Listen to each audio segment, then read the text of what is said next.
Broad here, coming to you today from kind of my favorite stage, and I'm sure you've already figured out that I am inside today. The reason for that is I actually just finished trying to film this outside, and the wind is gusting, and you know, when the wind gusts, that's all you hear. And God forbid you should miss anything that I have to say. So I moved indoors. Anyway, kind of my favorite stage. Not only am I inside, what I want to start talking about today, but I'm at a different site because of that. So same general area, different site, and indoors today. And what I want to talk about is my new toy. Kind of new. I actually bought it last April, and it is, yes, it is a small camper. It is an Aliner Ranger 12, a 2025. I bought it brand new, and let's take a look at what this looks like all set up.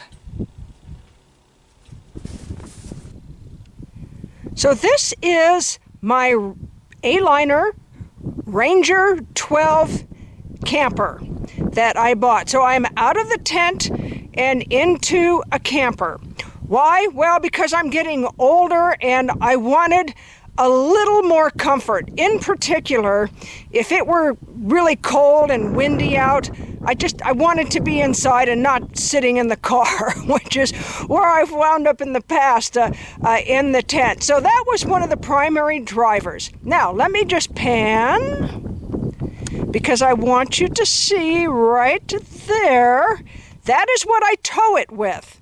And that is a Subaru Outback Wilderness 2023. So what I'm going to do today is an overview, and we're going to talk about the car.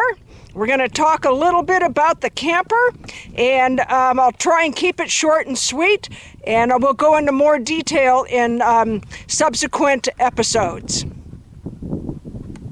Okay, so what I wanted to do today then is I wanted to talk about how I arrived at the decision to buy this particular camper. So one of the things I'm going to say right off the top is I live in a small town in southwestern Arizona, and they do have a couple of RV dealerships, but historically, because it's a heavy snowbird area, it's typically been large motorhomes and big trailers and things like that. They've been a little slow to adapt to the market for smaller, more lightweight units, you know, that can be towed by a Subaru Outback Wilderness, right?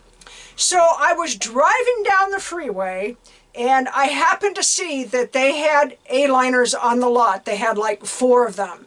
And I had to stop and go look at them. So that was a part of my decision, meaning I could buy it locally, and I didn't have to go to, you know, Phoenix or Tucson or San Diego or a larger city in order to get the unit I wanted, if they actually had something that met my criteria. So first of all, let's talk about the car. And the research. Like a lot of people doing this kind of thing, I must have watched 10,000 videos on YouTube, because there's a lot to choose from. There's a lot of now lightweight compact trailers out there, and I had looked earlier when I first started fantasizing about a small camper. I looked at, you know, Tab and the little teardrops, Casitas, you know, the things I had seen out and about, Scamp, things like that. So I watched a ton of videos. Interestingly enough, one of the videos I watched was a guy, and God, I can't remember what he goes by on YouTube, but he's an RV repairman, right?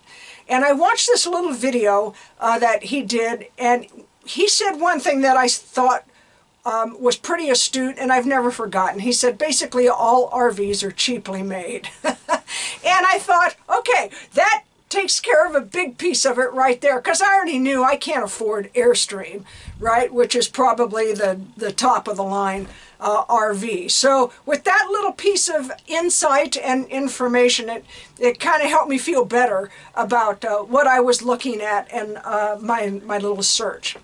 So let's talk about the car. So towability was a big thing with this, because I have the Outback Wilderness. It's a 4-cylinder. You know, it's got the a turbo on it, so it does have bursts of power, but still, it's a small car. So the first thing I did was go to the owner's manual of the car.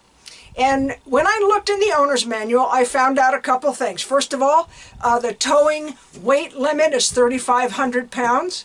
And okay, got that out of the way. And then I looked at the comments it made about towing, because I wanted to see if there was anything special I had to do or concern myself with. And here's what it said. They have a disclaimer. Basically, tow at your own risk. They say this is designed as a passenger car. It's not designed for towing. It can tow, but it's not designed for it. Also, if you do tow, under certain conditions, the drivetrain may overheat. Those conditions are, it's hot out, so I have taken that to mean greater than 90 degrees.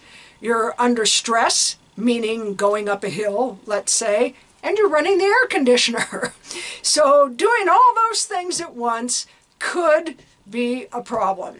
Now, those are easy to overcome, and that's how I drive, that's what I do. But you have to know that, right? Before you just go, you know, charging up a hill in, and, you know, this is Arizona, charging up a hill in 95-degree weather with the AC blasting. So that was all good to know.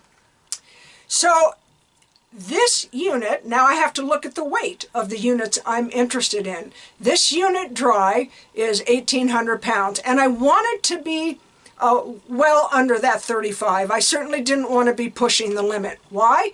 Because this is my last car. This car has to last the rest of my driving life. And I did not want and do not want to do anything that's going to cause it to wear out any faster than it's already going to wear out, right?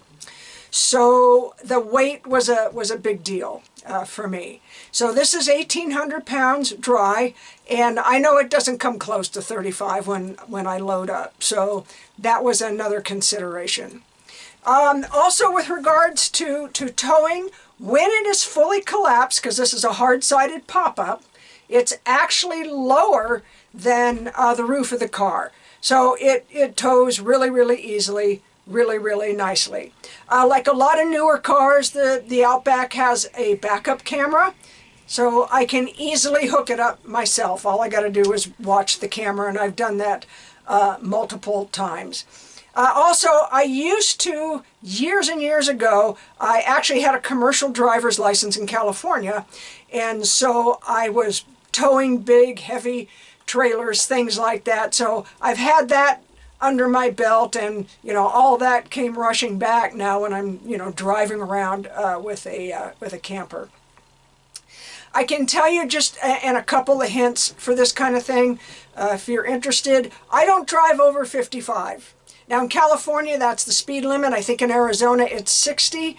And if I remember correctly from the owner's manual for the trailer itself, they don't recommend you ever go over 65. So 55 helps with my goal of 2,500 RPMs. So given what the owner's manual said, given that I don't want to wear the car down any faster than is necessary, I never take it over 2,500 RPMs, and that's what I drive to versus miles per hour. I focus on that 2,500 RPMs. So I never take it over that, and that works out great, because I'll tell you one of the advantages of going 55, you can put it on cruise control and you're not going to have to take it out because everyone is going around you. You just stay in the right lane, and yes, I've had to resign myself to the fact that it's just going to take me longer to get to the places I'm going, but I'll get there safely in one piece with a car that is still running. So that's the towing issue. Now the other issue is features of the camper itself. So the features I was looking for in a camper was I wanted a separate sitting area, which I am in right now because I'm inside the camper. I wanted a sitting area separate from the sleeping area. So a lot of smaller campers, in order to save weight and make the most of the space they have, you're going to sleep at the dinette. So in the daytime, if you're using the dinette, You set it up. When it's time to go to bed, you take it down, you set the bed up, and then you reverse that, of course, in the morning if you're going to use the dinette. I didn't want to have to do that every day. Bed, table. So this unit has the sitting area, and then it has a bed that I can just leave as a bed. So I wanted that. I wanted a heater, because one of the reasons I wanted to go from tent to camper, and just as an example, my trip to Zion last April, I knew before I left, the internet's a beautiful thing, right? I knew before I left the weather was going to get nasty at the end of the week, and the temperatures were going to drop quite a bit. Now, I've been camping all my adult life, so I have plenty of equipment for cold weather, and I knew I'd be fine. And I have a good tent. I knew it would be fine, and all that was true. Everything worked out. And I couldn't help think that if I had a little camper, I'd be inside warm. My coffee wouldn't be cold in 5 minutes. My breakfast wouldn't be cold in 2 minutes. You understand what I'm saying? So I just wanted some creature comforts and convenience. So this does have a heater. It runs on the propane. It also has a water heater, runs on the propane. And it doesn't have an indoor bath of any kind, but that's okay, because in my case, I already have, I should say, a 2-room privacy tent that I was using for shower and bath, porta potty. So I have that. This does have a shower, outside shower. So all I have to do is get an extension hose, excuse me, a little dry out, a little water there, is get an extension hose, and then I can run that into the shower building that I already have and have hot water via the water heater. So that just all worked out for me. I'm like, that's perfect. Use what I already have and have the comfort, the creature comforts that I was looking for in case of really lousy weather. So that's all I wanted to do today. Just a quick overview of why I chose this particular unit. In the next episode, I will start going into the unit itself in more detail, the good, bad, and the ugly. The repairman who said that they're cheaply made, at least in this case, he's right. That doesn't mean bad. That doesn't mean you won't, like it or can't make it work or whatever. But we'll start going into those kind of things in the next episode. So thank you so much for watching this. And as always, I will see you in the old outdoors. Thanks again.